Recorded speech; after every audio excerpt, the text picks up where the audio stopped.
ये आज मऊ में जय बापू, जय भीम, जय संविधान, ये रैली बहुत बड़ी पैमाने पे यहाँ पर हुई है। इसीलिए मैं हमारे मध्य प्रदेश कांग्रेस कमेटी के कांग्रेस भाइयों को और अध्यक्ष को मैं धन्यवाद देता हूं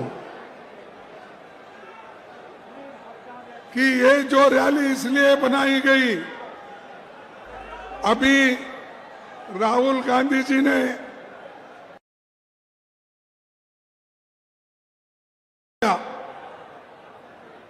आज संविधान को बचाना जरूरी है और संविधान और लोकतंत्र, इसको बचाने के लिए ये बहुत बड़ी रैली यहां पर हम कर रहे हैं।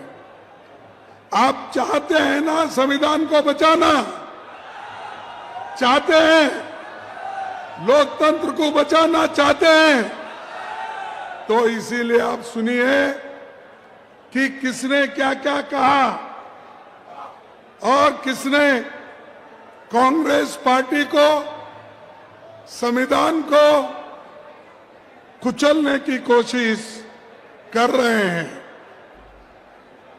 महू ये धरती ऐसी है जो डॉक्टर बाबा साहब अम्बेडकर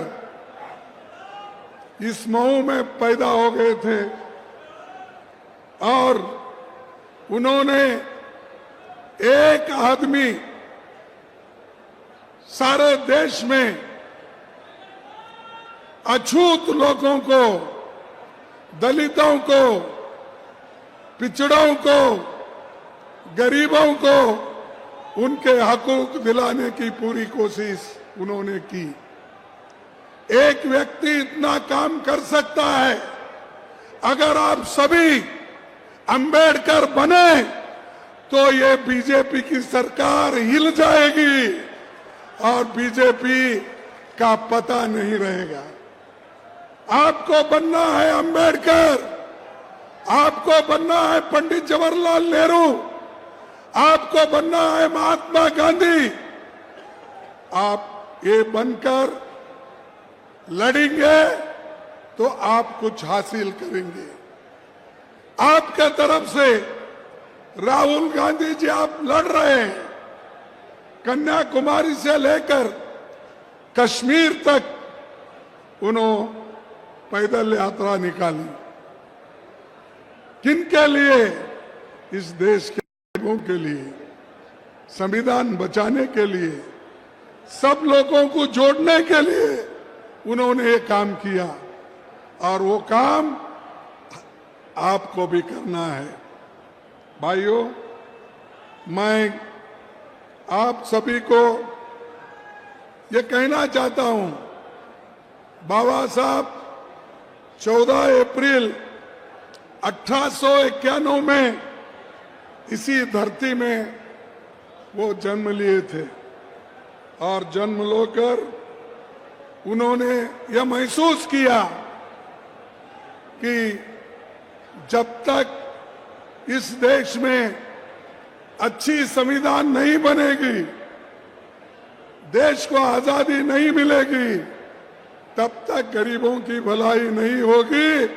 ये उन्होंने अपनी बात 1939 में बताई थी। पंडित जवाहरलाल नेहरू जी लाहौर सेशन में उन्होंने डिक्लेयर किया था कि देश को संपूर्ण आजादी मिलना चाहिए, स्वतंत्रता मिलना चाहिए। तब से लेकर लड़ते हुए महात्मा गांधी जी के नेतृत्व में हम आजादी हासिल किए। और आज जो हमको कांग्रेस को गालियां देते फिरते हैं, ये मोदी, शाह, आरएसएस के लोग, बीजेपी के कार्यकर्ता, लेकिन ये लोग देश की आजादी के लिए कुछ नहीं किए। ये सिर्फ ब्रिटिशरों की नौकरी किए, ब्रिटिशर के साथ थे। आजादी के लड़ाई में उनका कोई भी भागीदारी हिस्सा नहीं था। क्या ऐसे लोगों को आप माफ करेंगे? इन लोगों को सबक सिखाना या नहीं? सबक सिखाना है तो एकजुट हो जाओ। एकजुट होके जो हकूक आपको मिले हैं उस हकूक की रक्षा करो। अगर आप नहीं करेंगे, नुकसान आपका है। नुकसान राहुल गांधी जी का नहीं है, सोनिया गांधी जी का नहीं है, या मंच पे बैठे हुए बड़े बड़े लोगों का नहीं है। नुकसान है दलित, पिछड़ा, आदिवासी, गरीब, इन लोगों का नुकसान है। इधर सोचिए आप। और जब तक अपनी सोच इधर नहीं रखते तब तक तुमको कोई हकूक नहीं मिलेगा। आज मैं आपसे कहना चाहता हूं कि समाज में लोगों के समानता स्थापित करना ये बाबा साहब का एक एम था और उसीलिए उन्होंने बहुत से कानून रचे। उनको संपूर्ण अगर सपोर्ट किसी ने किया वो पंडित जवाहरलाल नेहरू जी और महात्मा गांधी जी ने किया। वो करने के बाद ही इस संविधान के अध्यक्ष बाबा साहब अम्बेडकर बने। बनकर उन्होंने इस देश को एक बहुत बड़ा देन दी। तो भाइयों, मैं आपसे यही कहने वाला हूं, आप कुछ हासिल करना चाहते हैं, एकजुट होकर मेहनत करना चाहिए। और जब तक आप एकजुट नहीं होते, आपको मंदिर में प्रवेश नहीं मिलेगा। आपको जब आपके बच्चे शादी करके घोड़े पे सवार होके जाते गांव में से, वो अधिकार आपको नहीं मिलेगा। आपको मालूम है पहले मध्य प्रदेश में क्या हुआ था? एक आदिवासी बच्चे के मुंह में पेशाब करके अवमानित किया गया था और शिवराज चौहान साहब उसके पैर धो रहे थे। अरे पैर धोने से कुछ नहीं होने वाला नहीं। जिनके लिए संविधान ने रक्षा दी है उसका इस्तेमाल करो, वो रक्षा दो, तभी कुछ होता है। लेकिन बहुत से लोग आज खास करके धर्म के नाम पर सब जने अपना काम कर रहे हैं। धर्म सबको होना, सबकी आस्था है। हर एक लोग धर्म पे विश्वास रखने वाले वो काम कर सकते हैं, लेकिन धर्म के नाम पे अगर किसी समाज में गरीबों की लूट होती है, शोषण होती है, वो हम कभी बर्दाश्त नहीं करेंगे। हम कभी बर्दाश्त नहीं करेंगे। और महात्मा गांधी जी ने ये कहा था और वल्लभ भाई पटेल ने इनको उस वक्त जब गांधी जी को ये लोग गोली मारे, उनकी मृत्यु किए, तो उस वक्त वल्लभ भाई पटेल, जरा खामोश बैठो भाई, तुम्हारा जोश बाद में दिखाओ। चुनाव में उसमें 4 फरवरी 4 फरवरी 1948 को एक पत्रकार के सामने उन्होंने कहा, गांधी जी की मृत्यु पर आरएसएस वालों ने जो हर्ष प्रकट किया और मिठाई बांटी, उससे विरोध और भी बढ़ गया। इन हालात में सरकार की आरएसएस के खिलाफ कदम उठाने के अलावा कोई और रास्ता नहीं बचा। ये वल्लभ भाई पटेल बोले। इस आरएसएस को उन्होंने इसको बंद करने का ऑर्डर दिया। वही वल्लभ पटेल के और नेहरू जी के बीच में ये लोग झगड़ा लगाते हैं। अरे भाई, वल्लभ पटेल ने बोला कि जो लोग गांधी जी को मारे, हमारे नेता को खत्म किए, उनको मैं कभी छोड़ूंगा नहीं, वो बयान करूंगा। तो आरएसएस को उन्होंने बैन कर दिया, वल्लभ भाई पटेल। और ये लोग बोलते हैं, आरएसएस के लोग ये बोलते हैं, अभी भी बीजेपी के लोग बोलते हैं। भाइयों, मैं सच बात ये बताना चाहता हूं, नेहरू जी भी बहुत गुस्से में थे। उन्होंने ये कहा था, मैं आपके सामने रखना चाहता हूं। उन्होंने क्या कहा था? हमें मिलजुल कर रहते हुए भीषण सांप्रदायिक के उस विषय का नाश कर देना चाहिए। हमें मिलजुल कर रहते हुए भीषण सांप्रदायिक के उस विषय का नाश कर देना चाहिए जिसने हमारे युग के सबसे महान पुरुष को मार डाला। और एक बार पढ़ता हूं, सांप्रदायिकता के उस विषय का नाश कर देना चाहिए जिसने हमारे युग के सबसे महान पुरुष को मार डाला। उन ताकतों को जड़ से खोदकर उखाड़ फेंक देना चाहिए। ये नेहरू जी का शब्द है, मेरा नहीं।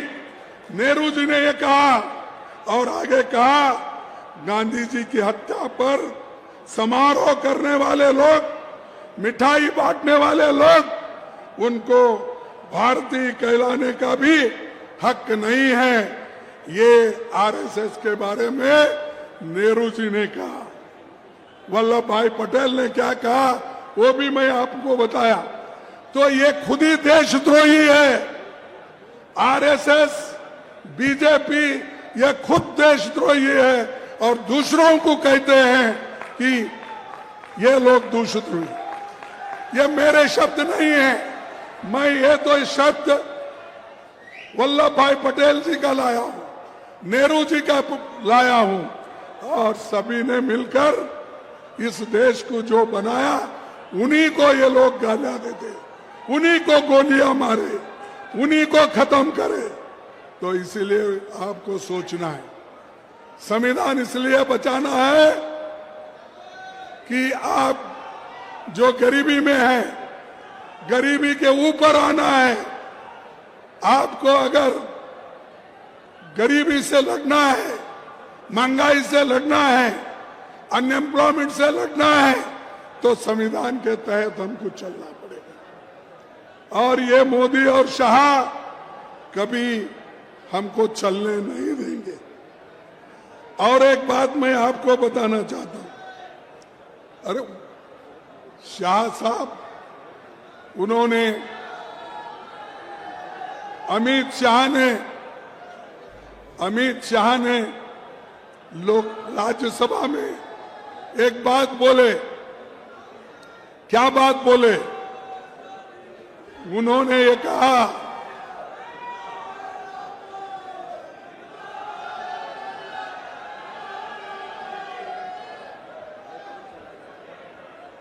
बोलो बोलो और बोलो। अमित शाह ने ये बात बोली।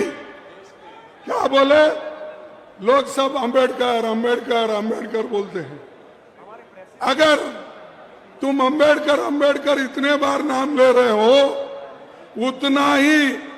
उतने ही बार अगर आप भगवान का नाम लेते तो 7 जन्म से स्वर्ग में जाते थे। ये है इनकी नीति,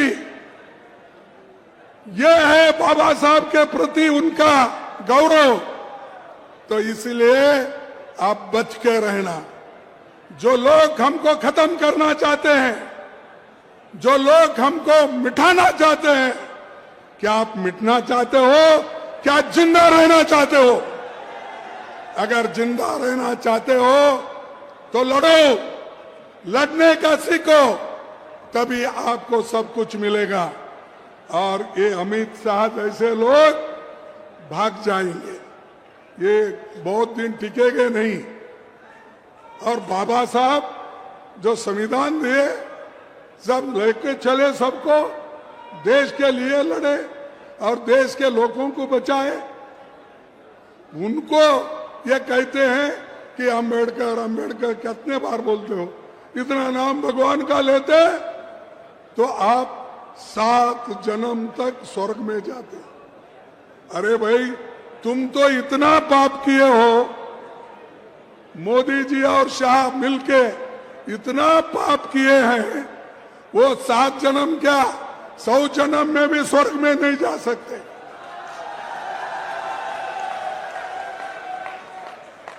कभी नहीं। इनको मिलेगा लोगों के शाप से नरकी मिलेगा।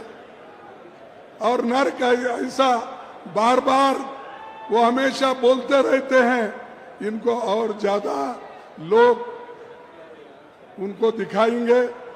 अब तो राहुल जी और कांग्रेस पार्टी मिलके उनको सत्ता में आने का रोक दिया हम। क्योंकि इलेक्शन में क्या बोलते थे, 400 पार, अब के बार 400 पार। अरे बाबा, 400 पार वाले तो गए, अब तुम मेजॉरिटी में भी नहीं है, तुमको मेजॉरिटी नहीं मिली, तुम 2 पैर लगा लिए। एक हमारे आंध्रा के चीफ मिनिस्टर क्या चंद्रबाबू नायडू का एक पैर है मोदी को, और दूसरा पैर है बिहार के नीतीश कुमार का। ये 2 पैरों पे ठहरा है मोदी, उसको कोई चुप ऐसा ढकल दो, वो गिर जाने वाला है, ये सरकार गिर जाने वाली है। तो इसीलिए मैं यही कहूंगा कि जो आजादी हमको मिली है, इसको बचा के रखना है। और बचा के रखने के लिए हिम्मत की जरूरत है, एक रहने की जरूरत है, और सभी लोग गरीबों को बचाने के लिए आज हमको काम करना। मोदी जी तो बहुत बातें करते हैं, अब तो इधर इधर तो संविधान को ऐसा लेकर बहुत नमस्कार करते हैं और काम पूरा संविधान के खिलाफ करते हैं। अरे बच्चों का स्कॉलरशिप, पोस्ट ग्रेजुएट बच्चों का स्कॉलरशिप नहीं मिल रहा, एजुकेशन में घोटाला, सिलेबस चेंज, और उनको जो होना, आरएसएस के वर्कर्स को आज शिक्षण संस्था में डाल रहे हैं। जो लोग मनुवादी है, उन मनुवादी लोगों को वहां पर जगह मिल रही है, और वही लोग बोलते हैं कि हम आज मेरिट पे काम कर रहे हैं, अच्छा कर रहे हैं। लेकिन कभी मनुवाद के ऊपर अगर चलेंगे आप, ये गरीबों का सत्यानाश हो जाएगा। इस मनुवाद को खत्म करना है। आप लोगों को एक होकर, नेहरू, बापूजी, जो इंदिरा गांधी जिन उसूलों पे चले, गरीबों के लिए उन्होंने जो काम किया, वो काम आपको आगे बढ़ाना है। ये मोदी कि जो झूठे वायदे जो बोलते हैं उसमें मत जाओ। अरे भाई, गंगा में डुबकी लेने से गरीबी दूर होती क्या? आपको खाना मिलता पेट को। मैं किसी की आस्था के ऊपर ठोस नहीं लगाना चाहता हूं। अगर किसी को दुख हुआ तो मैं माफी चाहता हूं, लेकिन आप बताइए, अरे जब बच्चा भूखा मर रहा है, बच्चा स्कूल में नहीं जा रहा है, मजदूरों को मजदूरी नहीं मिल रही है, जब ये है तो ये लोग जाकर हजारों रुपए खर्च करके कंपटीशन पे डुबकियां मार रहे। कंपटीशन में एक डुबकी मारता दूसरा, और जब तक वो टीवी में अच्छा नहीं आता तब तक डुबकी मारते रहते। ऐसे लोगों से देश की भलाई होने वाले नहीं है। हमारी आस्था भगवान में है, कर सकते हैं, हर एक को आजादी है। तुम रोज पूजा करते हो, घर में हर आदमी हर महिला पूजा करके बाहर निकलती है, कोई एतराज नहीं है। हमको एतराज है गरीबों का जो शोषण हो रहा है धर्म के नाम पर, उनके खिलाफ हमको लड़ना है। इसीलिए भाइयों, मैं और एक जो मुद्दा हमारे नेता राहुल गांधी ने उठाया, जातीय जनगणना। इस जातीय जनगणना को आप करवाना चाहिए, ये बहुत फायदे का है। अगर बैकवर्ड क्लास को उसकी वैल्यू मालूम हो गई, उसके लिए क्या फायदेमंद है, तो वो अगर जाति जनगणना हो गई तो उसका एजुकेशन क्या है, उसकी जमीन कितनी है, उसको क्या मिल रहा है, इसको क्या नहीं मिल रहा है, वो मालूम होता है। किसी को फंसाने के लिए नहीं, किसी को दबाने के लिए नहीं है, ये गरीबों की भलाई के लिए जाति गणना का जो बीड़ा राहुल जी ने उठाया है वो हमको करना है, उसके लिए लड़ना है, उसके लिए आगे बढ़ना है। भाइयों, मैं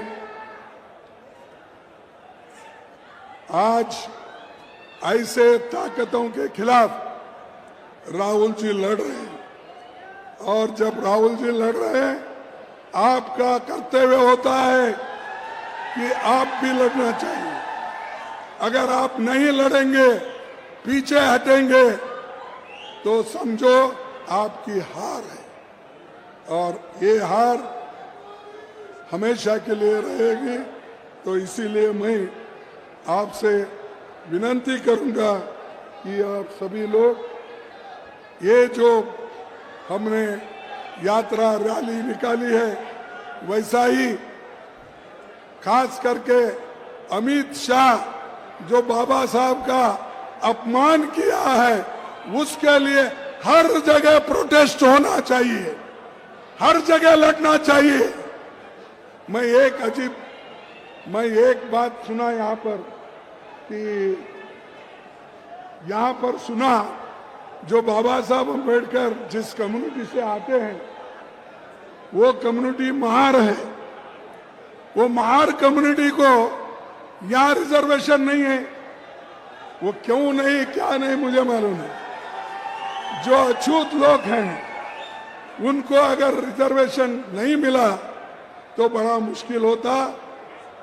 आइंदा जब हमारी सरकार मध्य प्रदेश में आएगी, हम जरूर उनको शेड्यूल कास्ट का दर्जा दिला के रहेंगे। ये गरीबों के लिए, सब गरीब एक होते हैं। तो मैं आप तमाम से ये कहूंगा कि भाई, ये गोलवलकर गुरुजी की थ्योरी छोड़ो, सावरकर की थ्योरी छोड़ो, हेगड़ेवार की थ्योरी छोड़ो।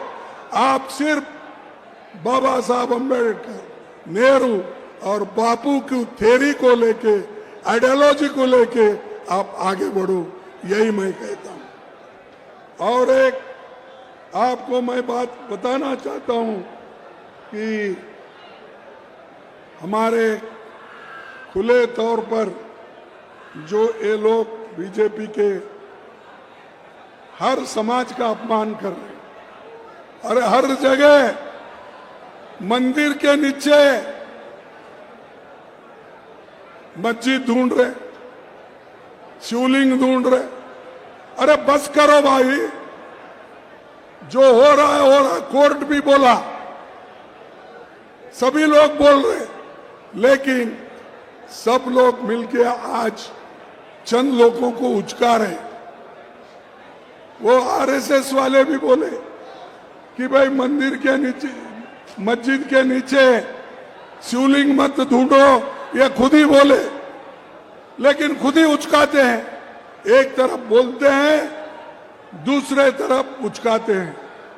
तो इसीलिए हमको शांति से रहना है।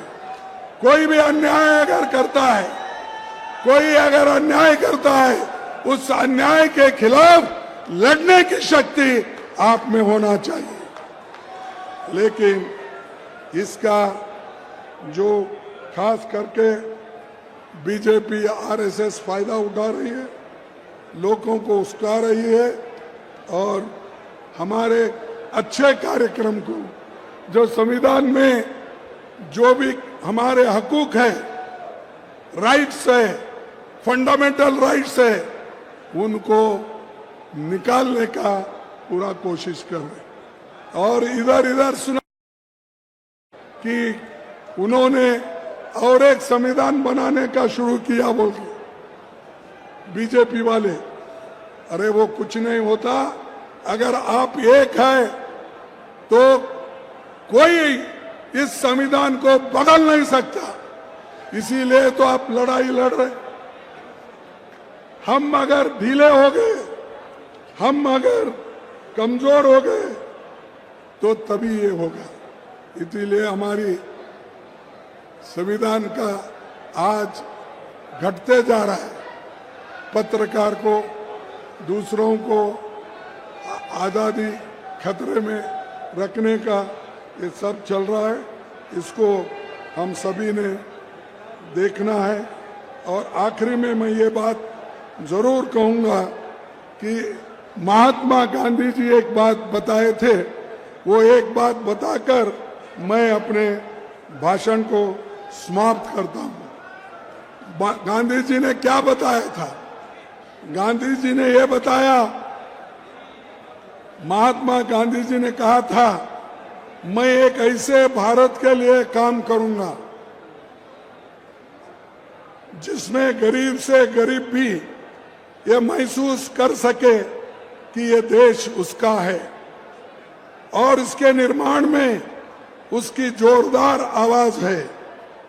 ऐसे भारत में जिसमें ऊंच नीच वर्ग का भेद नहीं होगा, जिसमें सभी जातियां मेल मिलाप के साए रहेगी, छुआछूत के लिए कोई स्थान नहीं होगा, स्त्री और पुरुषों के समान अधिकार होंगे, ये महात्मा गांधी जी ने कहा। इसीलिए आज महात्मा गांधी जी को हम याद करना चाहिए, उनके बोले हुए।